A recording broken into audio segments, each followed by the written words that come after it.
1980, a woman warns, "I see Kursk. It will be covered with water and the whole world will cry for it. It will happen at the beginning of the millennium." Everyone thought of the Russian city of Kursk then, but 20 years later, one of the greatest tragedies in world history happened. The date is August 12, 2000, and the place is the Barents Sea. As a result of 2 consecutive explosions in the command compartment at the moments of launching underwater torpedoes and in the bow of the nuclear submarine, Kursk, it sank. The monstrous vessel sank to the bottom in seconds, and after that could no longer move on its own. At 11:30 p.m. on 12th August, the command of the Russian Navy declared a state of emergency due to the fact that all communication with the nuclear submarine had been cut off since noon that day. At 04:30 on 13th August, underwater sonar on the nuclear cruiser Pyotr Veliki detected the vessel's exact location. The crash left 118 people on board the submarine. None of them survived. The woman who predicted this event a full 20 years earlier is the global phenomenon Vanga. Until now, her prophecies have an accuracy of 85%. Vanga has bequeathed us her supernatural dictations by leaving behind her predictions of what will happen each year until the year 5079. Then she sees the end of everything. Contrary to what many people think, Vanga was not born with her gift. She acquired it during her life's journey, which was filled with many vicissitudes, sufferings, and tragic twists. To be honest, few of us would have endured what the prophetess experienced. But how exactly did Vanga receive her gift, and how does it affect everyone she touches? What are some of the most important prophecies given by her, and where were the creatures she claimed to be in contact with? We'll find all that out now. But first, let's go back to 1911 when it all began. In 1911, the family of Pando Surchev and Paraskeva Surcheva in Strumica, today's North Macedonia, awaited the happiest event for a young family, the birth of their offspring. One night, their joy is marred because the baby begins to come out prematurely and is born prematurely, suffering from health complications. In accordance with local tradition at the time, the baby is not given a name until it is determined whether it is likely to survive. When the baby cried loud and clear for the first time, the midwife asked for a name. Thus begins the story of the world's most recognized prophetess, Vangelia Pandeva Surcheva Vanga. The little girl grew normally like any other child, but in 1914 a huge tragedy blackened the family. Vanga's mother, Paraskeva, died. Then the First World War began, and Vangelia's father was drafted into the army. Thus, the childhood of the prophetess passed in a change of homes of neighbors, relatives, and family friends. After the war, a new dramatic period followed for the family. Fortunately, Vangelia's father survived the fighting, but Strumica was handed over to the kingdom of Serbs, Croats, and Slovenes, that is, to Yugoslavia. This led to the arrest of her father for his pro-Bulgarian activities. The authorities confiscated all the family's property, and the family fell into extreme poverty. Looking for a way out of the impasse he had reached in 1923, Pando Surchev, who had already remarried, moved with his family to live in his native Novoselo. Despite the poverty, life in the family was going seemingly well, until the day a horrific accident happened to 12-year-old Vangelia. One day, while she was out, an unprecedented storm suddenly rolled in. The wind was so unpredictable and strong that it left no chance for the little girl to escape and hide. A gust came so strong that it lifted the child into the air and sent her flying in an unknown direction. After a long search, Vangelia was discovered covered in stones and dirt in a field. She was very frightened, and her eyes were covered with earth, and she could not open them due to severe pain. Despite doctors' attempts to save her sight, after the accident, she lost it forever. As a result of her blindness, Vangelia's relatives sent her to a school for the blind. There she learned to read Braille, play the piano, knit, cook, and clean. 3 years after the incident, the family was struck by a new misfortune. The stepmother Vangelia dies. Then she returns home, and, though blind, she begins to care for her younger siblings. Even if this were the whole story of the great prophetess today, Her courage and struggle can be an example to us all. But with Vanga, nothing is ordinary, especially her story, for she was yet to become a phenomenon of worldwide importance, one that the Bulgarian king Boris III himself had consulted more than once. It all started one day when one of the sheep from the flock her father was tending was stolen. Vanga said she saw everything in a dream and accurately described the yard in which the animal was hidden. Everything was just as she said, down to the smallest detail.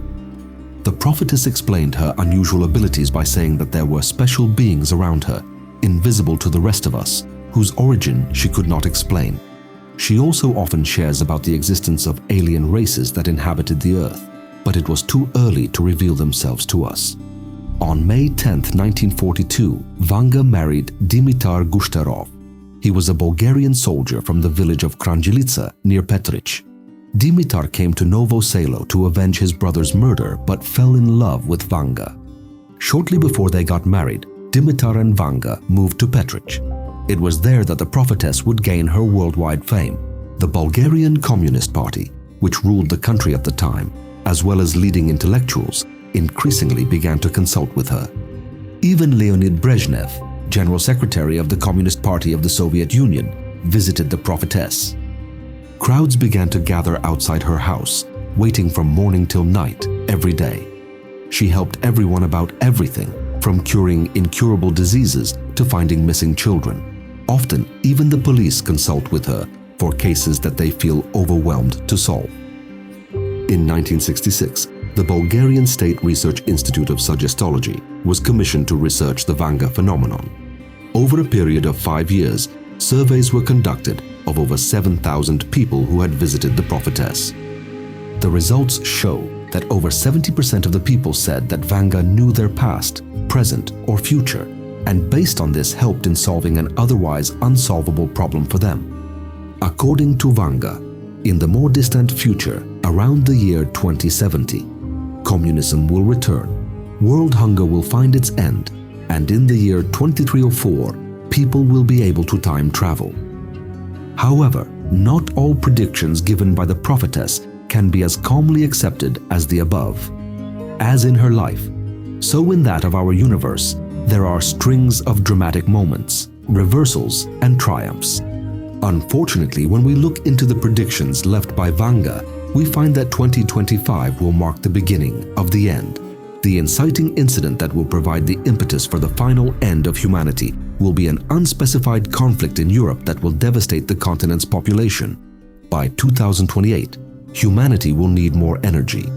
To that end, it will be able to explore Venus to find new sources of energy. To date, this may be one of the most unlikely parts of the predictions left, as Venus is essentially an inhospitable host with an atmosphere so acidic that nothing could survive there. No space probe has been able to last more than a few hours. Vanga predicted that between 2033 and 2045, 3 important things would happen. The polar ice caps will melt and the world's ocean levels will rise. Islam will dominate Europe and Muslims will be the political elite. The world economy will be booming. Between 2170 and 2256, many important events will take place. Around 2180, it is predicted that aliens will reveal themselves to us and humanity will make very overt contact with them. Vanga has spoken more than once about her contacts with extraterrestrial beings. She repeatedly speaks of a wandering planet, which, however, is not tied to the global catastrophes threatening the Earth. Here is what she says about this planet and its inhabitants. They say they come from the planet Vamtim, the third from the Earth, at least that's how I hear it. For what purpose they come, I do not know. Sometimes one of them takes me by the hand and leads me to his planet. I follow him. I walk on Earth, but it's not really Earth. It's dotted with stars. Those who lead me move very fast, with jumps. On their planet, everything is very beautiful. I just can't describe it. But I don't see any dwellings anywhere. These creatures are very strict. When they speak, their voices are heard like echoes. The prophetess continues with visions of our future, seeing that climate change will worsen and there will be drought around the world. Earth colonies built on Mars will become stronger and acquire nuclear weapons. Martian colonists will want to become independent of Earth and with their own government. At the same time, the first autonomous underwater city will be built on our planet. Then again, in the search for extraterrestrial life, we will encounter something terrifying. What it is, however, is unclear. Perhaps this will be the reason that will cause the Earth to stop sustaining life on its surface by 3797 and humans to seek refuge in another solar system. From 4302 to 4674, man will reach a level of development where he will be able to communicate with God. Humans will also discover the secret of immortality and the cure for all diseases. They will forget evil and hatred. The number of people living on the different planets will be about 340 billion. Vanga also predicted that in 5079, the end of everything would come. Actually, this particular prediction is a bit vague, to be honest. Not that any of us are particularly worried about what's going to happen in 3,000 years, but looking at things a little more philosophically, it might be the end of the universe as we know it. Most likely then a new chapter of the universe will open, and a new history will begin to be written in which we will be just some mythical creatures arguing about whether or not we existed. Vanga's husband died back in 1962. Since then, she has given herself entirely to the prophecies she receives and to help countless people. Vangelia Pandeva Gushterova died in 1996, and her house was turned into a museum. Besides Vanga, other prophets have spoken about our future, and more specifically about the next few decades. The worrying thing in this case is that some of the prophecies about the near future are already coming true. Learn more about this by clicking the video on the screen to continue our story.